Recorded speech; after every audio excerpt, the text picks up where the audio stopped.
Artiste à Koutanaki a porté plainte. Pourquoi? Parce que ni les alaki bien sécurité.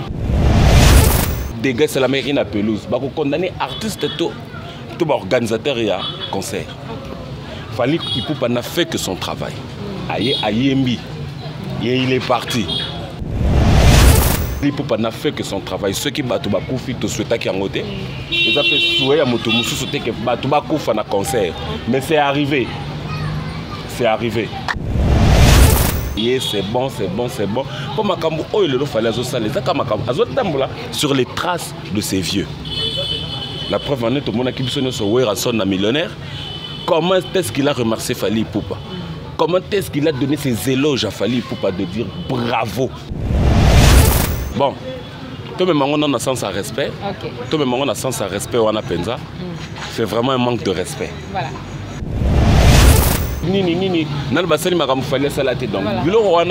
C'est son opinion, mais moi je crois qu'il faut, avant de bien parler, il faut tourner sa langue plusieurs fois. Alors, Ambassade devrait tourner sa langue plusieurs fois avant de regarder la télévision pour tenir des propos. Foyer manan.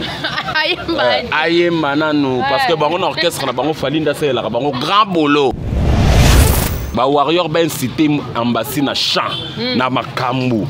Exactement les gars ce qu'il fallait déjà tenir ce stade. Botika c'est comme on a betité baloba. Bino bofanda en kimia. Naïf c'est que quand on a Golo averti. Révolte. Non, averti. Pourquoi Golo averti? Naïf c'est qui tourne mal autour de Ferrego la nena lingangote.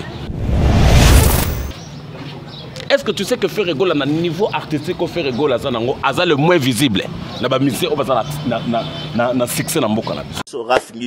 Félicitations pour la promotion, c'est la rapport d'artiste. Que Dieu te bénisse. À connaît pas demander, il n'y a rien en face. Suivez Congo Promo TV avec le PDG Raph Ngindu. Nanenga Mabete, Congo Promo Raph Ngindu. Boga, en tout cas, félicitations, merci si tu es où. Ouais, Balobi Raph Ngindu. Congo Promo toujours, grande puissance. Come on. Congo Promo qui t'orcose net in a film. Congo Promo, Babunda Nanango. Raph Ngindu. Congo Promo. What a plus, what a des boss là. Congo Promo deux fois avec le boss Raph Ngindu.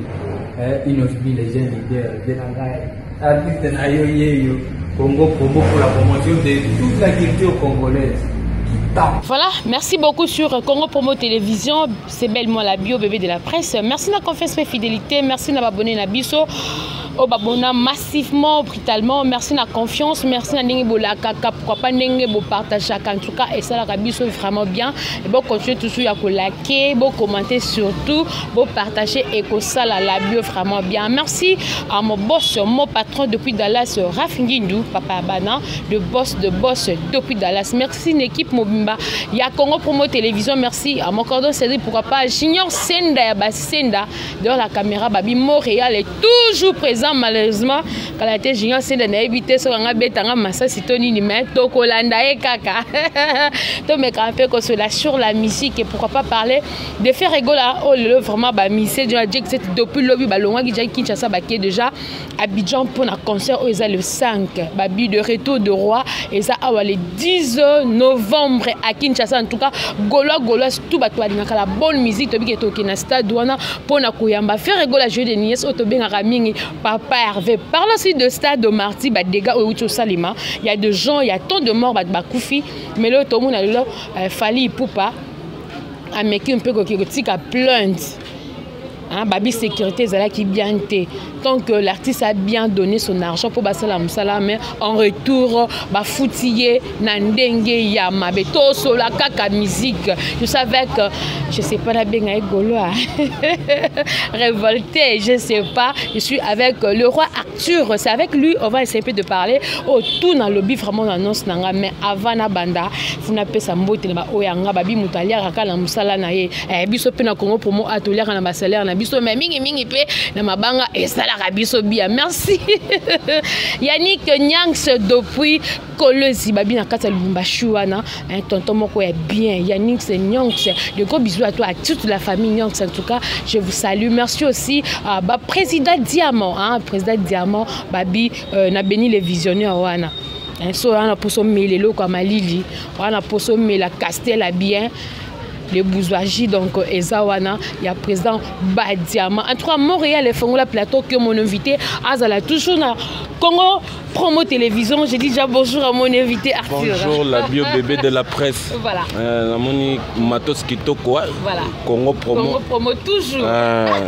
Vraiment, on est l'accès pendant que le boss. Moi na Dallas solo n'engé to benga kae. Voilà. Donc l'accès pendant que Makambo est bien. Donc un très grand merci de l'invitation, un très grand merci na ba abonné nyonso ya Congo Promo. Et pourquoi pas un très grand merci aussi na batutu obeningaka le roi wana na moni na Conventi. Il y a Popol Mola. Pourquoi pas le président de la charité sans microbe, le président Arnaud Matadi, sans oublier Mastananga de tous les temps, de tous les jours, guerrier Ambrosini, na Awa Chili et Loka, moi c'est à mais toujours les bangas kayo les nipons na Robeta GD6, mère à Palais, maman à Bana, toujours la reine de son roi, Gilles et Loka, Nenge Babenga kayo, moi ça pembe.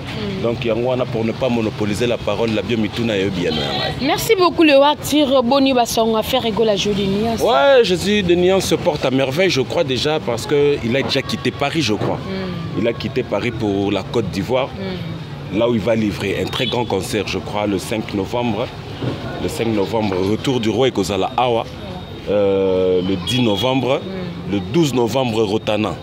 Le 19 novembre, on a Esplanade à Pays du Peuple, toujours un soutien pour nous soutenir le phare d'essai Nabiso.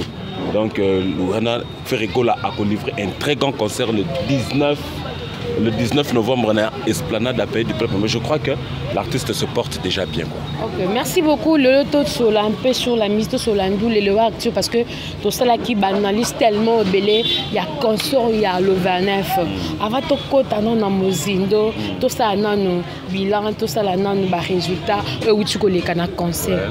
Donc ils a positif ou bien ambulant, ils a négatif par rapport à l'artiste. Bon, moi je crois que je veux juger concert on a deux paramètres. Le premier paramètre est Zananoubo. Le premier paramètre token on a pourcentage. Au moins ma camino sur tout ça là, ma camo et kendara de 100% qui to côté. Vous comprendre des bois pays à la. Au moins il est outé que le outil que le bana prémisse il y a émission na yo lobby. Artiste à Koutanaki à qui porter plainte pourquoi parce que ni les alaki bien sécurité. Donc ils ont déjà une faille. Vous comprendre. Personnellement Arthur na mon équipe musique oyo vraiment na zai kozela da par artiste ils qui penza au rendez-vous té. Une lumière kitoko son kitoko même artiste à s'exprimer quitter quoi. Mais bon dans l'ensemble surtout sur le but beta les solo il y a plein on dit bravo l'artiste quoi. Donc c'est ça donc le moins paramètre on a deux paramètres on a mais qui calculant au Congo. Surtout qu'on a sans sabatou bravo l'artiste. Mais quand il y a des débois ils donc sécurité zalaki batouba leli batouba koufi. D'abord toutes mes condoléances les plus attristées dans ma famille nous va perdre bande konabango suite à incident zalaki na catastrophe douana mais bon quoi faire c'est la vie to souhaiter qu'il y a un mes commis Dieu seul sait. Vous comprenez hein? Donc c'est un peu ça Tokoki Koloba par rapport il y a le 29 les cas. Mais les gens disent que même si le Koufi et Zab fait un concert, et d'autres personnes disent que parce qu'il y avait concert tout le bango parce qu'il y avait tant de gens, comment Monique la place est déjà remplie suffisant et bazo meka toujours qu'à côté sabat. Bon, wana au moninga na ligne kozala ba langage bodete. Ba langage bodete doit l'accès ba langage moro ya bazo baté. Na koki kobenga ndule wana ofelete parce que moi je n'étais pas là l'air makambo salami ofele ngana ebaki qui 1000 francs c'est problème té ceux qui zaki 1000 et qui t'aki 1000 francs ils a problème té donc cela veut dire quoi artiste ninga zaana akutana ki na ba sponsor akutana ki na ba sponsor oyo ba somba ki ba billet ngana lingi vraiment côté on tous un peu éclairci Assombisaki, pardon, artiste Azaki n'a pas sponsor, oh il sponsor, Basombaki va billet. Voyons côté VIP Zaki $100, la pelouse wana. La pelouse wana, batwa Sombaki va billet nyonso ya pelouse wana ezalaki Robanki. Robanki mute sombi va billet nyonso ya pelouse. Et les leçons qui peut-être dégagent c'est la mairie na pelouse. Bako condamner artiste tout organisateur ya concert. Fallait qu'il n'a fait que son travail. Aye ayembi. et il est parti. C'est vrai, bon. Toute chose, de part et d'autre, mauvaise langue paysanne à rater. Mais s'il faut dire quelque chose de vrai, parce que pancarte, comme elle est 2500 à $100. C'était ça. Donc, bateau Bakoufi, je te souhaitais qu'il y ait un côté. Je te souhaitais qu'il y ait un côté, mais c'est arrivé. C'est arrivé. Encore une fois, nos condoléances les plus attristées, la famille nous va perdre na concert. Mais je crois qu'il faut lancer un message na bateau F victime que mais un peu consoler les familles qui éprouvent malgré que ça fallait que bango lobité boya albete que boya. Mais à chaque concert pour Batubaya, mais à insister qu'il était que bozala, il faut. C'est un peu ça, certaines langues n'abisso, fallait pour pas faire que son travail. Ceux qui Batuba Koufi, tout souhaita qui en côté, ils ont fait souhait à Motomoussou souhaiter que Batuba Koufi en a concert. Mais c'est arrivé. C'est arrivé. Donc, tout ça, tu as le Romsou sur le bâtiment. Le wax tout son nom masolo ba plan parce que na ebi ke ba oti la biso ja plan ya wenge musique à maison mère eza wera son no abeta ba nekoulé tout mona ki plan craqué tout moni pe lolo fali pour pas plan na tout le nom masolo a plan parce que c'est coup de chapeau à ton ici mais les gens disent que ya wera son on peut pas comparer concert ya Vincent Nena ya fali parce que fali aka mona à ton ici. Moi je veux te dire quelque chose nazala ki na stade T là il faut nazala no hein Pembe. Non, moi, mon nez, il mange. Nous autres, la direct. Ok. Nous autres, la direct, la téléphone. Fallait pour attendre ici. Attendre ici. Moi, j'ai des personnes au Bazala qui n'ont pas de stade. Au Baïbou Singa, que non. Le roi Tobimi, on a bimi dans un concert dans les bandits pour étouffement. Il y a somme. Si il y a un étouffement, et ça dû à quoi? C'est dû au plein. Parce que ceux qui ont plein d'attendre ici, c'est Batouba parce que l'espace est gagné, on va respirer. Mais ceux qui battent Koufi, c'est parce que le plein a débordé. Le plein a débordé. Alors, tu as comparé plein à Ouera, plein à Jibé, plein à Fali. Fali pour passer à plein à Yé, c'est bon, c'est bon, c'est bon. Pour Makambo, il fallait sur les traces de ces vieux. La preuve en est, tout le monde qui est sur Ouera son millionnaire. Comment est-ce qu'il a remercié Fali Poupa? Comment est-ce qu'il a donné ses éloges à Fali Poupa de dire bravo? Mais ça a Fali Poupa, il y a Fabregas, il y a Héritier Watanabe, il y a Ferregola. Non, pour ce qu'il avait fait ce jour-là, il a félicité l'artiste.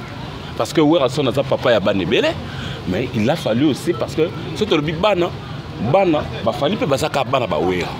Vous comprenez? Il a félicité Fali Poupa pour ce qu'il a fait le samedi 29 octobre pour na Fali et tikali histoire moko et Fani la banal nae que j'ai fait le plein à martyr pour ça le contesté peut sauter il a fait le plein à martyr à Salaki Makamoboy et c'est fini les lots to beta sous les solonés là c'est ça. Le là comment on a fallu pour pas présenter baninga naie à outana bango et par-ci par-là quartier latin et tout. Tokolo on peut dynastie dans d'autres termes on peut ça dynastie. Bon, on va dire effet dynastie elle dit partout hein. Effet dynastie côté na politique et outil na musique et côté na politique et qui na ba belé bon. Moi aussi ça m'avait fait plaisir de voir comment on a baninga na quartier là au ba tout comme ça kanzaka entre guillemets que bazala peut-être na ba problème ba solo la raté vu ba lobi que ninga ba on nazwa à Comorque. Mais à Thalys, on a mis sur plus de 80 000 personnes que c'est toujours ma famille. Donc c'est ça quoi. Donc c'est que cette dynastie, on peut prendre aussi de ce côté-là. Et fait on appelle là. Nous allons pas m'embêter. Voilà. C'est ça. Merci beaucoup le Wartir en tout cas aux acteurs on a plateau la bio on a vraiment coup de chapeau on a fallu pour ton boulot parce que to linga boye ma fierté la musique na biso est avancée le autre dit que le 25 décembre c'est pour hériter Watanabe la pour gagogal totori na motonatebi avec tout ce qu'il y a eu ba mort et tout et vous êtes sûr que le gouvernement congolais et qu'on permette sous ba concert et à boye et c'est produire encore. Moi je crois que le gouverneur de la ville de Kinshasa Jantiningo Bilambaka qui ne bopeto vraiment pour n'anga bati tapé héritier Watanabe a livré concert nae oui lelo nga nazomona ngo Mon pépé, il faut profiter nango quoi. Parce que mon lelo c'est une nouvelle génération lelo ESCO. Pour ma vie na biso bantsone, ba mukulu, ba Kofi Olomide, paix à son âme, Papa Wemba, King Kester aussi paix à son âme. Ceux-là ont déjà fait le stade des martyrs. Lelo tokoki kolobela bango sous-souté déjà ba sali bango ba légende. Fally Ipupa a osé. C'est le premier à lever le doigt lobby que moi je veux oser. Il a osé, ça réussit. Héritier Watanabe vient en seconde place. À lobby que Ngaïpe n'a osé. Mais laissez-le oser. Laissez-le oser. Le BP c'est le scram Poutine, RVP Baroya, donc et ça stade na bango. C'est le Imika Simba quitté. Non, c'est le Imika Simba quitté pour des problèmes administratifs. OK. Ils allaient quitter ceux qui font l'année, non, ils ont des problèmes administratifs. Okay. Il a joué sa carte en retard, il y a un monaki et c'est là qui va retomber. Mais je crois que le 25 décembre il sera au rendez-vous Kakana Imuka. Ouais. Lelo to mon musicien Fally Ipupa na Kombambasi o lelo zo sala moi polémique na ba réseaux sociaux par rapport ya ba propos teni na ye entre guillemets à lebi o Fally Ipupa sali to Fally Ipupa sala musicien mon côté congolais a kotika la ko sala ngolongo la kaka ancien musicien na biso papa na biso personnellement atika biso akenda. Il y a une tasse là, on a ligné le lot musicalement. En tout cas, il y a que Fally Ipupa. Ok. Parce que le Bélan ne peut pas dire comme ça parce que je suis un peu naza. On avait une zone, un manque de respect. Ok. Voilà. Bon. Tout le monde a un sens à respect. Ok. Tout le monde a un sens à respect. On a penza. C'est vraiment un manque de respect. Voilà. Mais c'est aussi son opinion. Oui, mais ça, nos opinions, Moussoussou. Pour ne pas susciter beaucoup de bouche, il faut qu'on respecte l'opinion de l'autre. Au moins, il y a ce mot à lobby. La bio, c'est biotin. La vraie bio, il y a ce qui est la vraie bio. Au fan, on a kimia. Vous comprenez? Il y a un ceux qui ont la radio, alors ceux qui ont embassé à Zolobaboué, avec la télévision, le bic est Fally Ipupa avec tous les musiciens. Les musiciens, c'est son opinion. Mais moi je crois qu'il faut, avant de bien parler, il faut tourner sa langue plusieurs fois. Alors Ambassi devrait tourner sa langue plusieurs fois avant de regarder la télévision pour tenir des propos parce que ce qui est mon leader à ça la Ambassi et mon nana a respecté ma vie à quoi bon y est Ambassi donc il y a un autre koloba c'est son opinion mais ma opinion mon peut et arranger à batouter. Moi j'ai vu ça un peu dans le sens moko andé muta manqué respect bon. Il y a beaucoup de choses parce que on mauvaise langue dans ma musique moi je crois qu'Ambassi il faut ça il faut y banane. Il faut y banane. Aïe manano parce que on orchestre na bango Falinda c'est la bango grand bolo. Oh. Mais nazo solo na autre. Aïe manano atika na. Ouais message au lancer l'Ambassi. Montréal je là vraiment que mon invité c'est un message au ba warrior tout ba yo kango vraiment. Ambassi aïe manano. OK. Ba warrior ben cité Ambassi na chant na makambu. Ezate les kana ce qu'il fallait déjà tenir ce stade. Botika c'est comme on ba betite baloba. Bino bofanda en kimia. Pour fallait déjà sali boulot. Parce que bato batondaki na stade wana 80 000 places wana etondaki wana.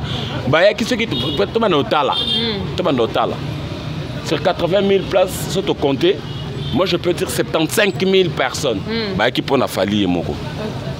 5 000 wana bakaboli bambasi baimani barno de madruma ba télé tout ça bakabola qui on a 5 000 wana mais 75 000 personnes donc si on peut dire 95% 95% voilà. 95% des gens qui sont venus dans ce concert là sont venus pour Fally. 5% on a équipe à Charlotte Dipanda ba musicien Fally Moko ba fait la biso à Willow Longomba ba fait la biso ba Willow biso ba ata ba 5 personnes pour Gibson, 4 pour Sam Chintu, 8 pour Modogo. Donc, ils allaient même 95%. Il a fallu y mort.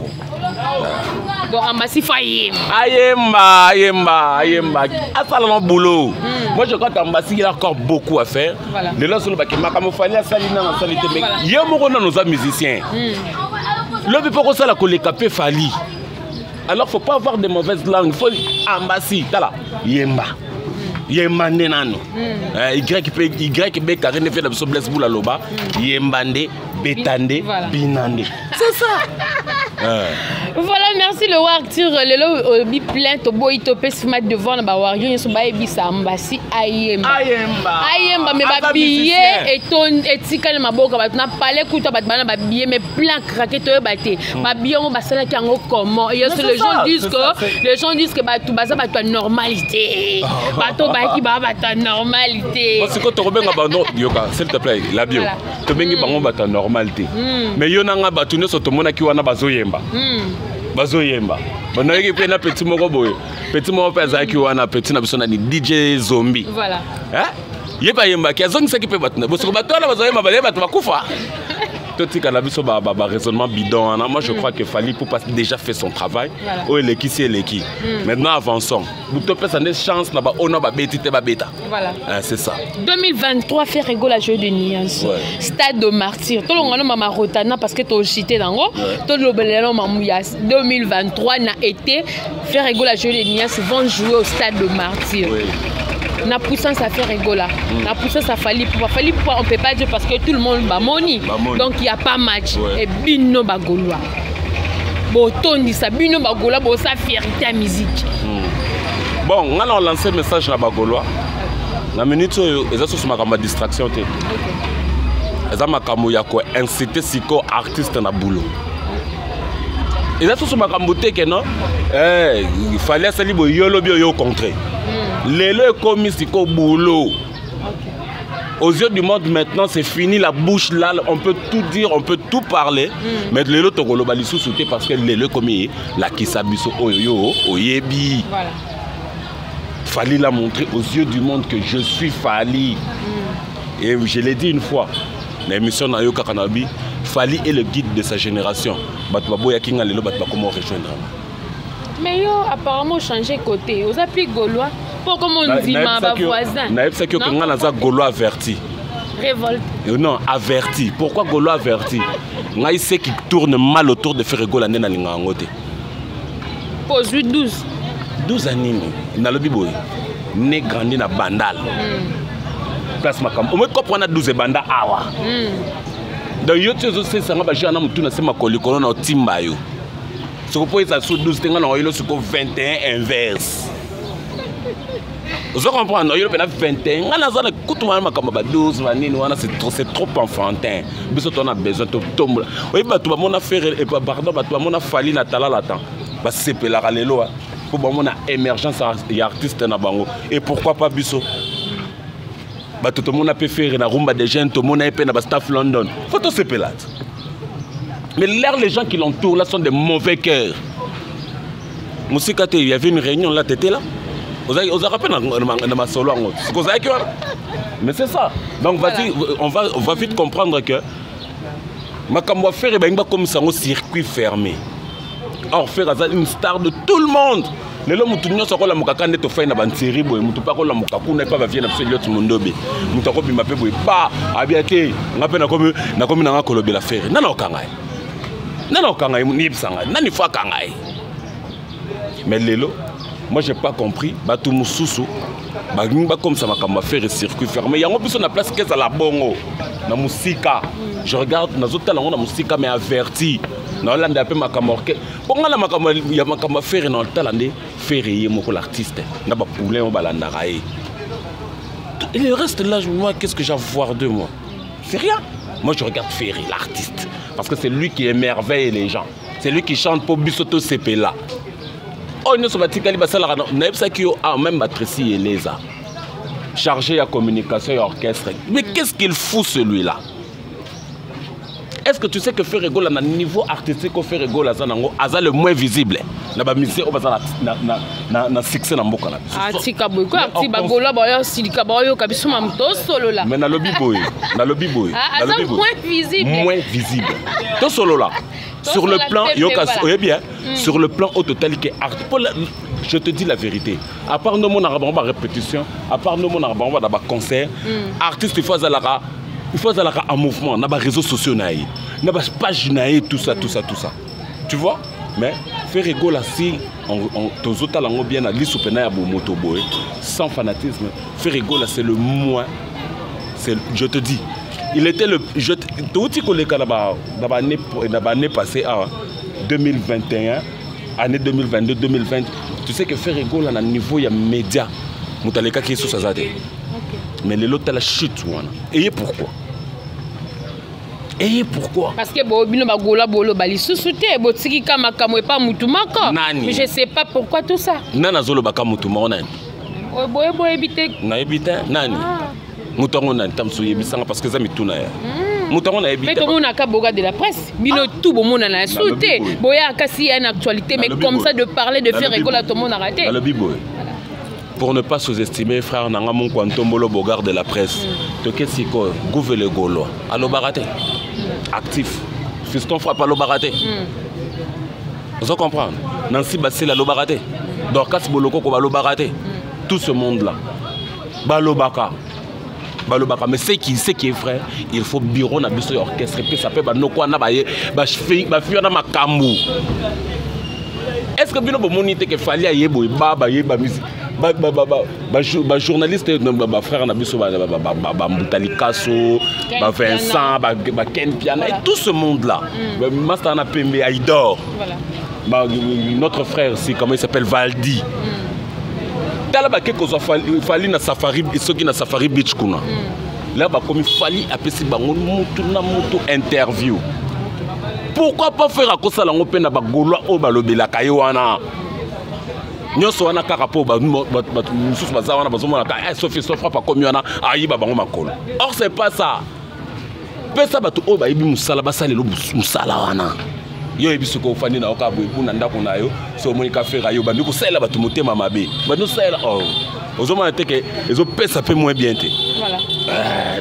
Parlons de concert, l'hôpital va nous à stade, on doit poser question. Par rapport au bureau, notre bureau est toujours mabé. Et le 2023, ça sera comment avec le concert on a bien au stade? C'est le grand temps, papa revient à Zoyaboué.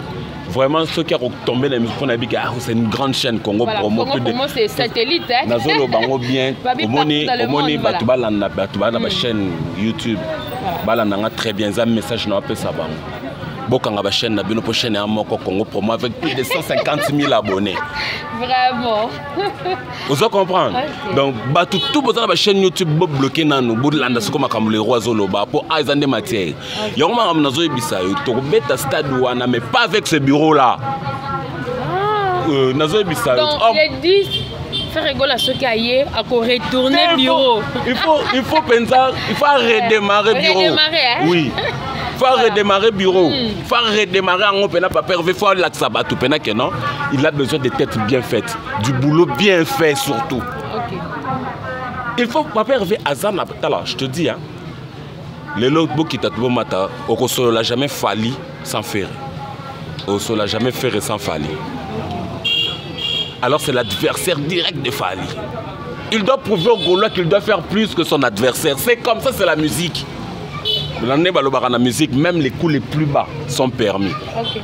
Alors Ferregola doit faire un très grand effort de prouver aux Gaulois, aux gladiateurs, aux nions sur l'esprit, que je suis Jésus quoi. Let me mettre à Masola Oyemba. Let me mettre à Masola Oyemba. Namakama Oyemba. Nani allait kiffer. Pas de baléli tous les 29, il fallait la mungonga faire et les gens disent ça. On a prévu cette émission la bison na bike fallait ayemba gité. On a fallu le défi avec coton de Sandé Stade. D'abord numéro 1. Musique yaki yokoya nango après. Donc y musique ça tonna qui na mungongo té. La minute on atala. Maman moi concert populaire en Ngwana. Les gens ne viennent pas juger la musique. Musique y a na dernier plan ou bien na second plan. Parce qu'il fallait que quelqu'un ait musique à danger dans le stade, monsieur, il y a mais et attendu, c'est au moins, il n'y a pas. Il n'y a pas. Mais à Betty, et suscité autre débat au concert au Félé. Là, le concert au Félé suscité un autre débat. Alors, pour une bouche bodée, il faut que vous ayez la caca. L'esprit tel non. Batu Oyo, Bazolo Bela Ferré. La minute Oyo, ce n'est plus le temps de blaguer. C'est le temps de faire de grandes choses Oyo Batu. Faut pas juger. Parce que la minute c'est comme Ibongo. Ok. La minute c'est comme Ibongo. Ça sous-souté que non, tu pas né la biso boefer, il ne fait rien. Et zo les cas. Non, il faut. Fallait n'engager, faire et faire tcha. Et à Bongo. Faire effort. Au moins, tu viens à Zakari Baba, ce que je salue, à le même format. Il y a le stade d'échange. Les pauvres années, tout le monde qui ont les trônes sont en pelouse, c'est là qui vite, mais il fallait pour quitter Tina pelouse. Non, c'est na âge à stade que tous en a besoin, tous en pelouse, mais tout le protège gazon de Babenga. Ok. Il fallait pas plus de 6000 personnes à pelouse, mais débordé. Débordé. Et là, c'est que l'artiste aussi est populaire. Parce que dans le Sénat, il y a un micro baladeur qui le gars est populaire. À l'époque, où il y a une majorité plus rien. Et ils ont ils ont bongo. Au moins, la musique est aura. La minute aura ce qu'il a les panneaux à yo. Au moins, la minute c'est Fali Poupa. Bagolo babongoli malobato continuer avec le roi Arthur. Je sais pas ceux qui alala qui mais je sais que non c'est un Gaulois, mais tout le monde a quand qui n'engama bawario to yebate. Au milieu du village mais non on a déjà s'est positionné, je sais pas pourquoi. Achunyangombalé l'homme, babi Achunyangombalé l'homme depuis quelque part qui me suit et pourquoi pas. Il y a aussi les combattants depuis Paris qui me suit aussi. Aris Ndaya depuis Panama Mutunanga et Tango, ça la candidat au solo que ça l'a bien. Parfait de bonnes femmes, babi depuis Cape Town Mutunanga yi. Babi groupe Mikolo et Arola la boucher biso prendre boujara biso et ça la bien. Active non yebate, OK de wapi. Parce que non mon mingi au comme warrior. Parce qu'on fait l'analyse, mais au milieu de ça, face aux gens qui sont non, on a comme un warrior, tout ça le plus katikati possible.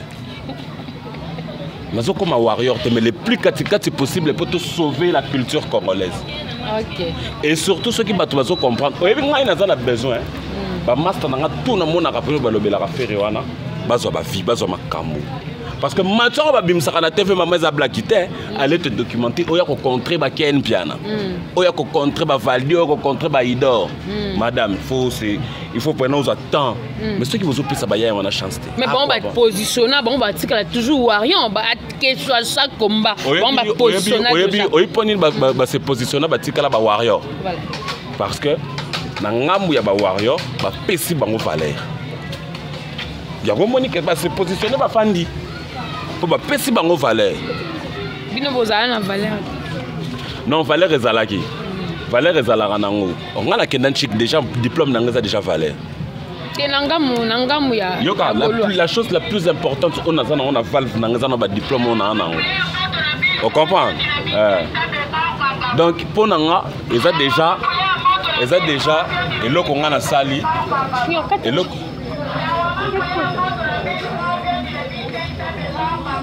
Akati. Ok, c'est bon. On comprend. Donc c'est ça. Pour Nanga, les gens ont eu une valeur. Tout solo là.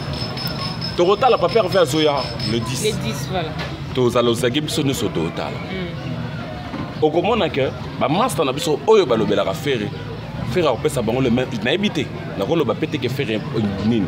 Mais artiste a saturé. Mais bino ba entoura ka ba ya kande nini. Ah. Les prises. Au moins ba yo. Mais ça bon interview moko ça fait la force. Ça donne la force et ça donne aussi la crédibilité parce que Frère est un gars très crédible. Le long faire à côté le mabasimbi asimbika yo la biobo. Mais c'est fini. C'est fini. C'est fini. Libanga, oh, Kozoa. Mais hein, la visibilité. Oh, bah, il y a un peu besoin. Il y a beaucoup de gens, au moins d'être la presse présidentielle. Bah, l'ongle là, bah, bah, foutre rien. Bah, tchèli, ça n'a pas bah, fiston frappe. On a milieu du terrain. Bah, tchèli, oh, mais l'ongle là, trop. Mais moi, je suis Gola averti. Donc, pour nous, tout va bien. Ah là, je remets ce comme ma peau de Gola combattant.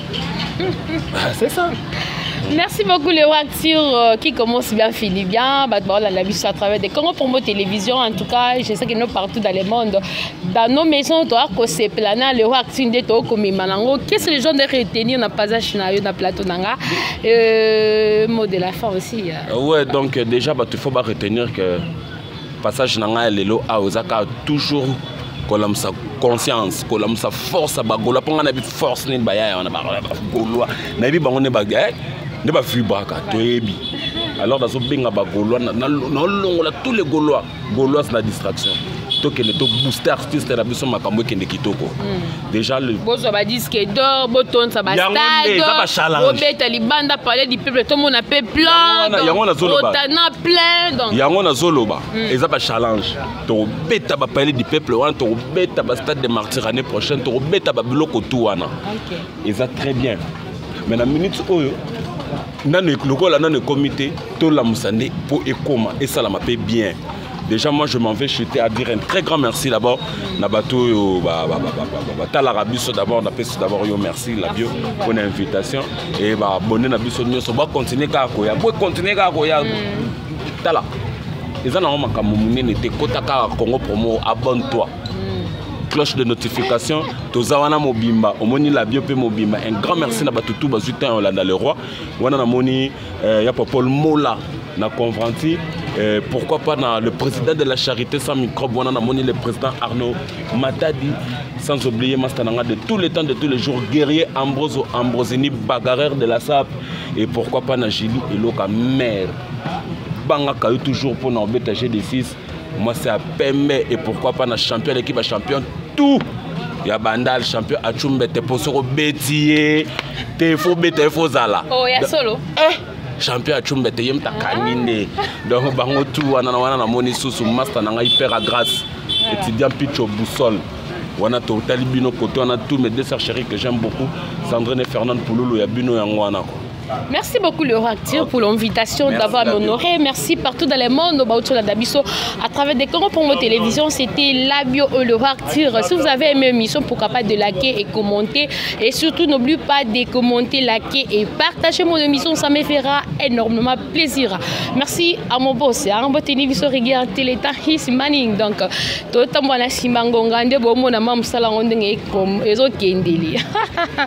merci à mon boss. Mon patron depuis Dallas. C'est ce qui est Rafinguindou, un papa social depuis Dallas. Rafinguindou, pourquoi pas aussi. Il y a Roger les combattants depuis Paris, l'icône Baxela et l'homme. Il y a Roger les combattants depuis Paris, l'icône Baxela et l'homme. Pourquoi pas. Yannick Nyang, c'est depuis Colésie. Babi Mbalek Soko, Yannick Nyang, c'est depuis Colésie. Merci beaucoup. Achou de cœur, Babi l'icône Baxela et l'homme. Achou de cœur, le famille Nyang, c'est Achou Nyang, c'est Yannick Nyang. En tout cas, je vous kiffe. À merveille. Merci. À présent diamant, Babi ma présent diamant, après présent sur l'Arabie, diamant, le présent diamant que je vous salue, merci. Parfait de bonnes femmes depuis Cape Town, parfait de bonnes femmes depuis Cape Town, Arisnda depuis Panama, Salakande Tosolaka et Salanga bien, merci l'équipe Moima Congo Promo Télévision, merci à Macordon Cédric, merci à Junior Sinda Bassinda, Montréal, Babi Kalate, Aki Malabio Métos, à la Nayo Kaka. Quant à moi, je vous dis bisous, bye bye. Oh, j'avais entendu et j'ai vu.